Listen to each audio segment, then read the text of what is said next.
एक चीज़ देखा सौरभ कि पहले इससे मंदिर क्या था कि आपके सोशल बॉडी थी, तमाम चीज़ें सोशली वहाँ पे मंदिर अपने आप में देता था सोसाइटी को, तो उसके प्रति आपका आकर्षण होगा, मंदिर के प्रति, धर्म के प्रति।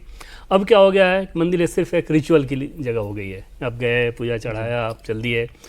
मस्जिद का दूसरा उदाहरण उठा के देखें कि किसी भी गाँव में, संख्या तो इन्होंने बताई, एक छोटे से छोटे गांव में भी अगर आप देखें जहां पर किसी मुस्लिम का घर उतना बढ़िया नहीं होगा, लेकिन अगर उस इलाके में, उस गांव में कोई मस्जिद होगी तो वो एक शानदार बॉडी बना हो।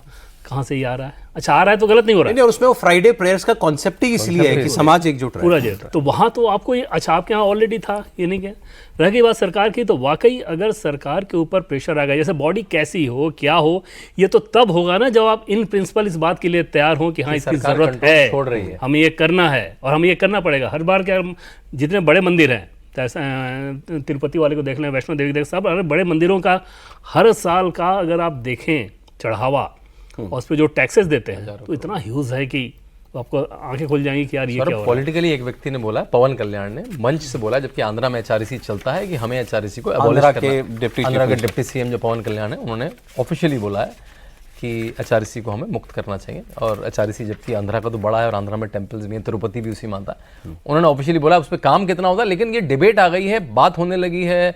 कौशल जी जैसे एक्टिविस्ट हैं, बहुत सारे साउथ में एक्टिविस्ट हैं, तमिलनाडु के रोज केस आने लगे। तो ये अच्छा सूचक है कि टॉपिक एक जनमानस का टॉपिक हो गया। कॉफी पर कुरुक्षेत्र में 6 बजे डिस्कस हो रहा है, लाखों लोग, करोड़ों लोग देख रहे हैं। अब मेरे ख्याल से, जैसे कहा कि अब इतना रोने लगा है बच्चा, तो हल भी निकालना ही पड़ेगा सरकार को। जी, हालांकि मैंने एक बड़ा इसमें एक अजीब आर्गुमेंट भी पढ़ा आज। उसमें ये था कि दक्षिण के राज्य खास तौर पर वो आरएसएस की मांग के साथ नहीं है, मतलब वहाँ कई मंदिर जो हैं वो भी इस मांग के साथ नहीं है। उसमें एक आ गया था क्योंकि मंदिर में अगर मंदिर पर नियंत्रण ना रहे सरकार का, तो वहाँ तो संघ की शाखाएं चलने लगे। ये अगर ये इस कॉज के साथ लेकिन इस कॉज के साथ सौरभ, अगर आर्टिकल है सिर्फ आरएसएस और वीएचपी जुड़ी अगर इस कॉज के साथ, तो ये कॉज खत्म।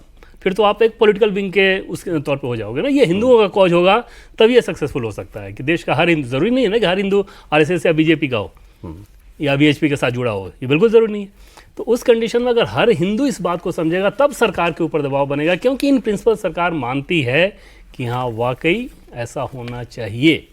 जब दबाव बढ़ेगा फिर आप सोचेंगे कि हाँ भाई कैसा बॉडी होना चाहिए। तो फिर बड़े धर्माचार्यों को बिल्कुल पड़ेगा। हम जैसे हमारा जो छोटी सी बॉडी है, हम उससे अभी कांची के कामकोटी के शंकराचार्य से मिले, निश्चलानंद जी से मिले, हम सबसे मिल रहे हैं, सबको एक साथ लाने की कोशिश कर रहे हैं।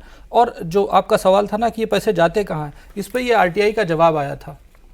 आरटीआई का जवाब ये है कि गवर्नमेंट डजंट नो कि where the temple money goes, क्योंकि समंदर में गिरने के बाद गंगा, जमुना, सरस्वती, वो तो कॉमन, पैसे का कोई रंग थोड़ी नहीं होता, जैसे समंदर का कोई रंग नहीं होता, तो उन्हें पता ही नहीं है। एक मामला आया था केरल के गुरुवायूर मंदिर का जी, वो पैसा वहां का जो उसमें से निकाल के पैसा निकाल करके सीएम रिलीफ फंड में डाला गया, जिसके लिए उनको डांट पड़ी। और एक वहां पर तमिलनाडु में एक चर्च का कॉलेज चलता है, तमिलनाडु में मंदिर की जमीन पे चर्च बनी हुई है।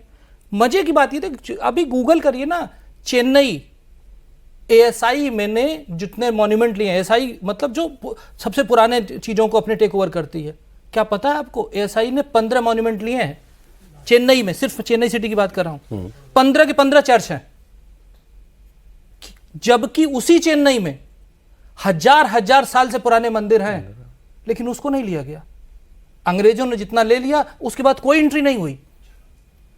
कानून यह कहता है कि अगर कोई भी 100 साल से ज्यादा पुरानी इमारत है तो उसका रिस्टोरेशन होना चाहिए, रिपेयर नहीं होना चाहिए। तमिलनाडु में मंदिरों पे कब्जा करके, जो तमिलनाडु के जो मंदिर हैं, उस मंदिर की दीवारों पे मंत्र लिखे हुए हैं, श्लोक लिखे हुए हैं, उस मंदिर का इतिहास लिखा हुआ, उसके ऊपर सीमेंट से पत्थर चिपका दिया, इतिहास खत्म। रिस्टोर करना चाहिए, जबकि पर सारी सरकारें आंख बंद करके बैठे। और जो भी मंदिर बचे हुए हैं, जितने भी मंदिर रिच बचे हुए हैं, सब केवल साउथ इंडिया में बचे हैं। नॉर्थ इंडिया में हमें मंदिर का टिप ऑफ आइसबर्ग मिलता है। असली मंदिर की भव्यता देखनी है तो साउथ में जाइए। और साउथ में मैं एक सज्जन का नाम लेना चाहूंगा, मिस्टर टी.आर. रमेश।